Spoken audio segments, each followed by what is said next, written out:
Hi everybody, it's Laura from Green Tree, and today I'm talking about unique and unusual foods. I thought it might be a fun topic to tackle. So when you say that a food is unique or unusual, you probably mean that it's unique or unusual to you and that you don't have a lot of experience with it, but it might be ubiquitous in another part of the world.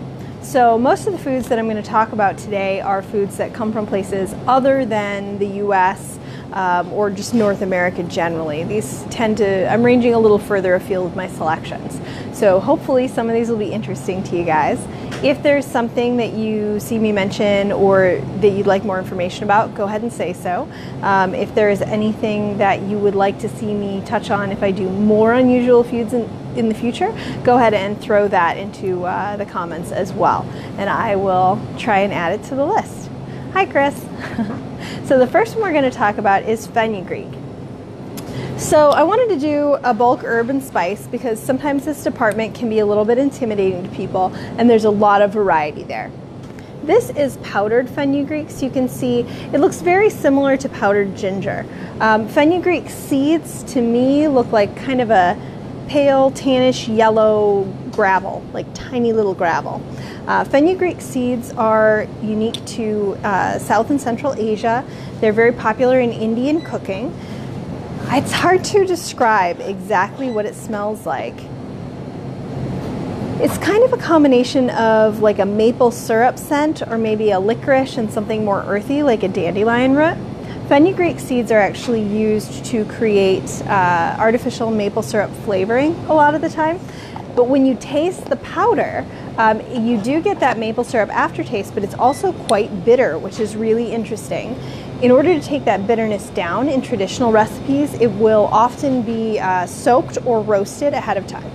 It's very commonly used in curries, different types of vegetable dishes, pickling in the part of the world where it's popular. And it is often used in this type of relish or salsa that is eaten for Rosh Hashanah. So it's kind of got some interesting cultural associations with it, as well as being pretty tasty, but not straight. I don't recommend it just tasting it as is. It's got a real heck of a bitter kick at the end, but it works great in a lot of recipes, helps to balance out flavors. And the nice thing about the bulk is you can get a 1/4 teaspoon of this and try it. So you don't have to worry about having a whole jar of fenugreek in your fridge or in your cupboard if you have no idea what to do with it. So that's one. The second one we're going to talk about is ghee. Ghee is actually also really popular in Indian dishes. You have probably heard of the term clarified butter before. That's what ghee is. So you can see when you look at it, because it's a clear glass jar, it's got almost a translucency to it that regular butter does not have. Ghee is clarified butter, but it's more than just a normal clarified butter. It's heated just a little bit longer and kept going until it gets kind of almost a nutty taste to it. And it can be used at much higher temperatures than regular butter, so it's great for sauteing. Clarified butter, just to clarify that, is butter that has been heated until the milk solids kind of separate out from it, which also makes it lower in lactose than regular butter, so it can be easier for certain people to digest. And it also is going to have less moisture in it because of that heating process, and so it's more shelf stable, and you actually don't have to refrigerate ghee even once it's open. So that can make it really handy for things like camping, where you wouldn't want to take along fresh butter that's going to easily melt and spoil, but ghee in this sealed glass jar you could take with you and not have to worry so much about the temperature fluctuations that it's going to be subjected to. Now we're going to go with tempeh. Tempeh is a really interesting product. Tempeh actually originates from Indonesia and probably more specifically from Java. So I'm going to kind of show you. You can see a little bit on the side here. This is a fermented soybean product. Unlike tofu, they're actually using whole hulled soybeans, so it's going to be much firmer, have a lot more fiber, and actually more protein than a processed tofu. Like I said, it's a fermented product, and it's a little hard to see on the camera. I'm going to try and get this as close as I can. But there's this white stuff, you can see little flecks of it here and there, that's growing between the soybeans, and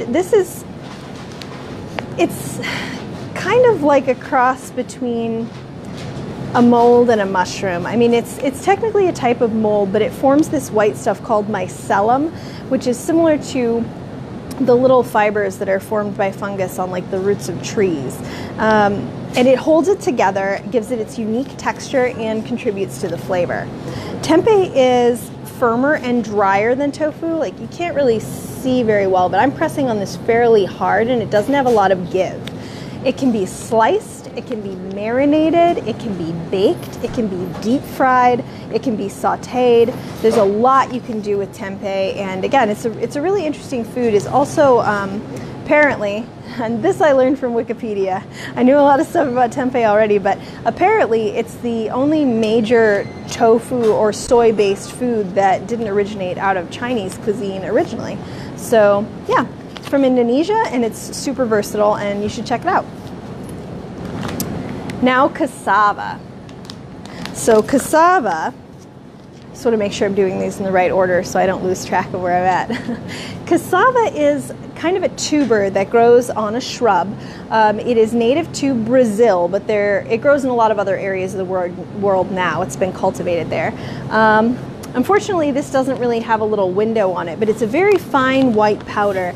It looks similar to cornstarch. It's paleo friendly, it's gluten-free, it's vegan, and really unique property about cassava flour, in a lot of recipes, you can use this 1-for-1 for regular flour without having to add any kind of binders.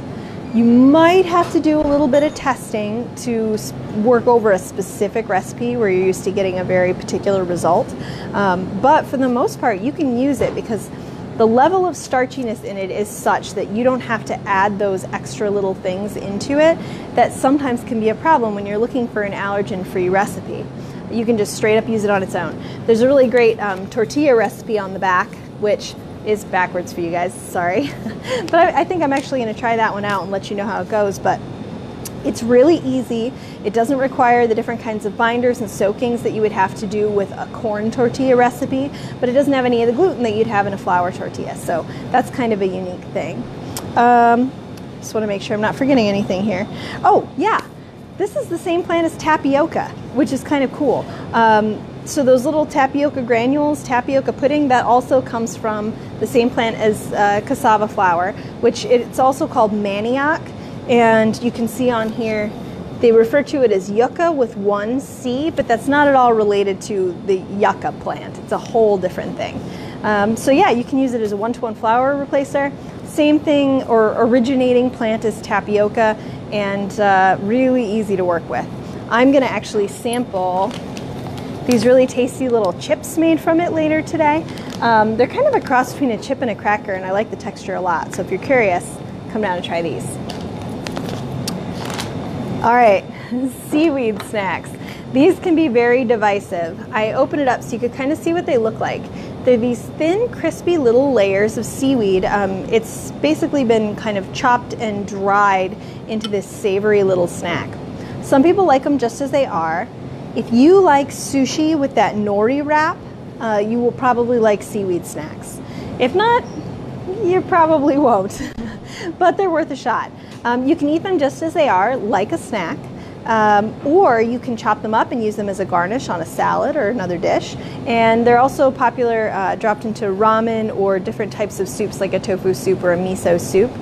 They can be good that way as well. So it's a nice way to get kind of a salty, savory snack without going into the world of grains and starches.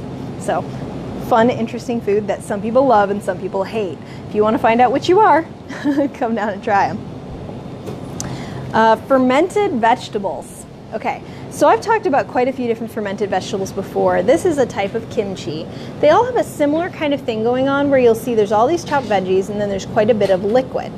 That liquid is in there because pretty much all fermented vegetables are made through the process of lactic fermentation. Now, I know it's got the word lactic in it, but they have nothing to do with lactose. There's no dairy involved. Lactic fermentation involves a particular type of bacteria that can grow and live on these chopped veggies when there is a high enough salt content that no other kind of bacteria can grow in it. That's what keeps it safe. So if you're looking for a low sodium snack, this is not going to work. Oh, Liz says she loves seaweed snacks. See, I told you, it goes either way. People love them or they hate them. So you should try them and find out which you are. So the lactic fermentation, this good bacteria grows, and the process of that fermentation is what creates the sour flavor. But it is not possible to make a low sodium sauerkraut or kimchi because it's that high salt content that keeps the fermentation process safe. You can definitely drain off the liquid, or even if you wanted to, kind of rinse and squeeze the sauerkraut, but don't try to make a fermented vegetable by cutting down on the amount of salt in a recipe. You're just going to end up with a bucket of shredded, spoiling cabbage, which is not appealing to anyone, so don't try it. These guys are great because they are high in probiotics. They tend to be a good source of fiber, ton of great flavor, and a much longer shelf life than any of the ingredients in it would have on its own. Like if I just took even a cabbage, which lasts a pretty long time, and threw it in my fridge without fermenting it, it's eventually going to kind of wrinkle up and get some moldy stuff on it and just go bad. But this will sit there in its beautiful brine, so long as there's enough brine to cover the vegetables, for a really, really long time. One last thing about kimchi specifically. Oh, yes, Bob. We have 3 different kinds of kimchi now, so I don't know if we can fit more kimchi, but you can eat more kimchi. I'm totally on board with that. But this kind in particular, and this is something to be aware of with kimchi, does have fish sauce in it. Now, fish sauce is traditional in kimchi. We also carry a brand that doesn't have fish sauce if you want it to be vegan or vegetarian. This one's just really cool because it's made in Michigan, which is a nice thing to be able to get local kimchi. But like I said, we've got 3 different kinds, and I think 2 have fish sauce and 1 doesn't. Could be the other way around, but either way, we've got it whether you're vegetarian or whether you want the traditional with the fish sauce. So if you've never tried different fermented vegetables, I recommend it. I'll throw them in scrambled eggs, top them on top of my rice. They're great on hot dogs, or you can just eat a forkful whenever you're not feeling good. This is kind of my thing. If I'm feeling a little stuffy or run down before bed, or even in the morning, I'll eat a couple forkfuls of kimchi, and then I'm like, yeah, I'm ready to go. So it's kind of my health food thing. Nut butters. Yes, kimchi is easy to make, but it's much easier to buy, mostly because unlike regular sauerkraut, kimchi involves a soaking and brining step for the cabbage that can take up a lot of space while you're waiting for that to be done. So it is often more convenient to just buy it. And plus it's ready then instead of having to wait a couple weeks or even months for it to be ready. Oh, and Robin asked if you can taste the fish. In this one, there is no fish taste. The one without the fish sauce uses seaweed to get the same kind of underlying flavor. So it's hard to describe. It's really more of a savory taste that you get from fish sauce than a fish taste. But this particular brand, the main aftertaste is vinegar. So that first taste is very savory and sour like you would get from any kind of fermented vegetable, but the aftertaste is gingery, not fishy. So hopefully that helps there.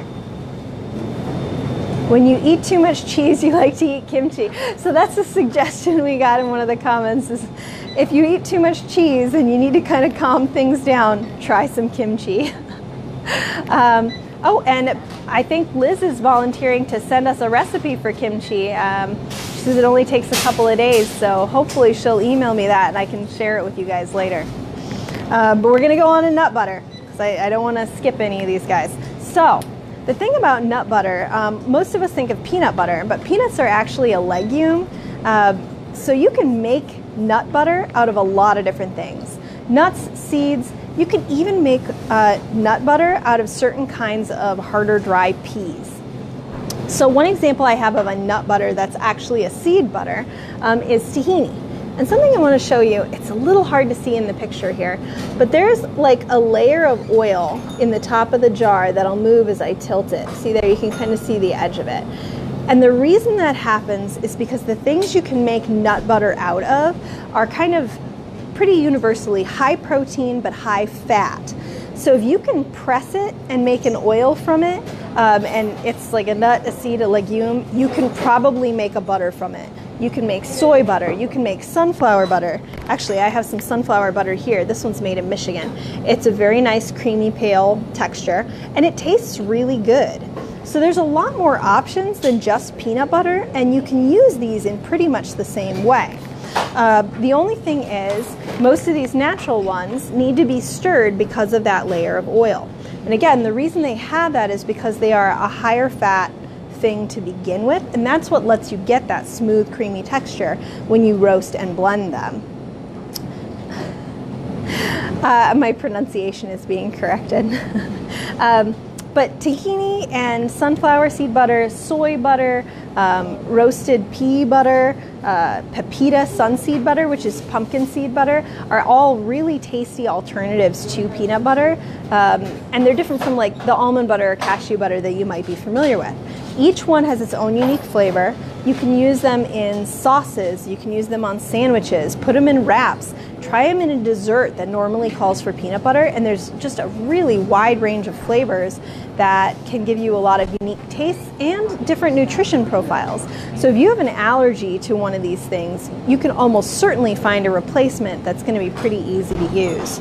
I will say, for example, I really like sunflower butter in anything that's going to normally be like a peanut and chocolate combination. The sunflower butter is going to work great for that. It's difficult to describe. I mean, if you've ever eaten a salted sunflower seed, you have some idea of what it will taste like, but it's really unique when combined with chocolate.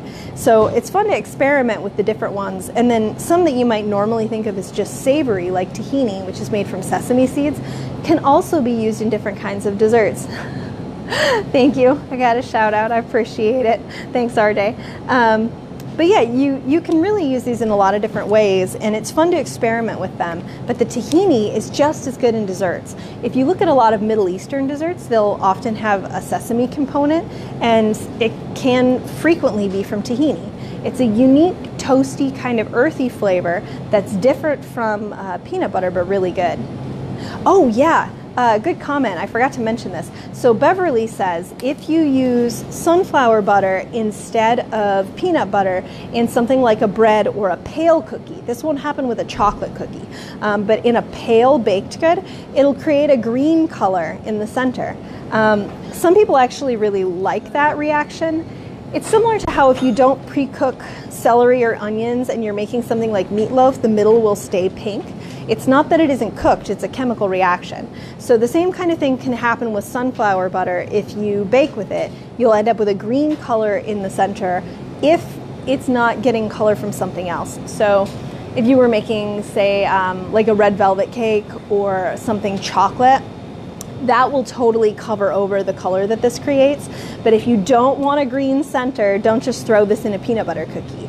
A lot of people do like that, and if you just want that little surprise of color in the middle, go ahead and use the sunflower butter and don't worry about it. But thank you, Beverly. I totally forgot to mention that. Yes, lemon tahini is a great flavor combination, and you can actually do that sweet or savory, because you could have something like a lemon bar type dessert and use tahini even in the crust and give it that sesame flavor, and that would be a really nice dessert combination. Or you could do lemon tahini, whisk it together, and that's going to make an excellent dressing that you can use on a salad or a wrap. I do not know if Sealy did the dishes. I wish you luck in figuring that one out. And then finally, I'm going to talk about one more today. And like I said, if you guys think of any other unusual or unique foods that you want to know about, say so, because I definitely am going to do a second installment of this unusual and unique foods topic, because there are so many of them out there. But the last one I'm going to talk about today is chia seeds. Had to find my bag here. So chia seeds are a really cool seed. They're native to like Mexico, Guatemala, but you can find them all throughout South America. So this is what they look like. It's kind of this little mottled, mostly black seed. They remind me of guinea hens. If you've ever seen a guinea hen, the coloration on a chia seed, here, there's a better window here, is very similar to the color of a guinea hen. They're black with these little pale brownish grayish marks on them, and then there's white. You can get white ones too. Sometimes they're separated out, but I don't really see the reason for that. They all cook and taste the same. So you might as well just go ahead and get the blends because they tend to be cheaper anyway. But you can see they're pretty small, about the size of a sesame seed.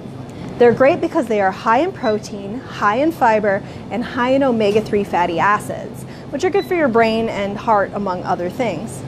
You're having a family bonding moment with Green Tree. Oh, thanks, Liz. I appreciate that. I still don't know the answer to the dishes question, though. Okay, so chia seeds are great because you can go ahead and soak these.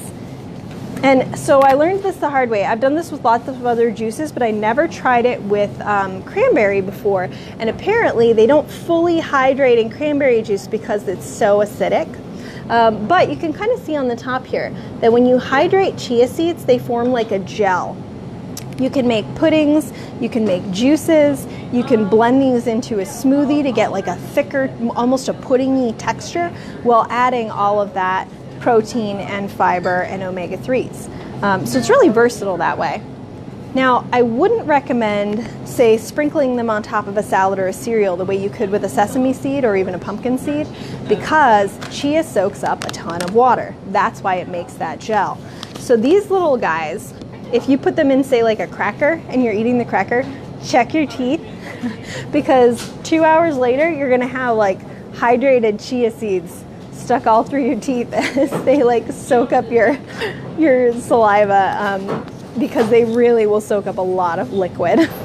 So just fun fact about chia seeds, it's similar to kale chips. Always check your teeth after you eat them. Yeah, you can totally do jams and jellies with them. There's really quite a variety of different things that you can do. You can do, well, crackers is mentioned here. You can put them in like energy balls. You can put them in granola. But just be aware that if you're not using them with a liquid, you want to be prepared to hydrate because they do soak up a lot of liquid in your body. Thank you, Bob. I'm glad my teeth look good. So yeah, they're very versatile, and you can actually use them as an egg replacer too. That's one I sometimes forget about. You can either puree them with, if you want to know who my dentist is, ask me privately. I don't think I'm allowed to endorse anybody on the video. But if you want to go ahead and do them as an egg replacer, you can either just soak them to make a gel like I showed you over here, or you can puree them to get a much smoother replacer, and they'll work as a binder when you're using eggs as a binder. They won't work to replace eggs as a leavening agent, but they will work to replace eggs as a binder. So there you go. Those are my unique and unusual foods for today.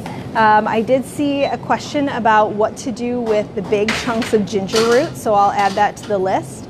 Although I will tell you right off the top of the bat, there's a million different ways. That also works sweet and savory. If you need to preserve it, try peeling it and preserving it in sugar, and you'll get crystallized ginger. So there's one quick suggestion off the top of my head, but I will add that to the list for next time. If you're seeing this video later and you want to throw your suggestions in then, go ahead. I will definitely do a part 2 of this. So I'm going to sample some of these unique foods until probably about 6 o'clock. Sorry, the clock's over there. That's what I was looking at. And you can come down and try them, but you can keep posting to the comments for the next couple of weeks, and I'll go ahead and make a list for the next video. So I hope you guys are having a great Tuesday, that you got some interesting information about that, and I'm looking forward to your suggestions. Thanks for all the comments, and have a great afternoon. Bye, guys.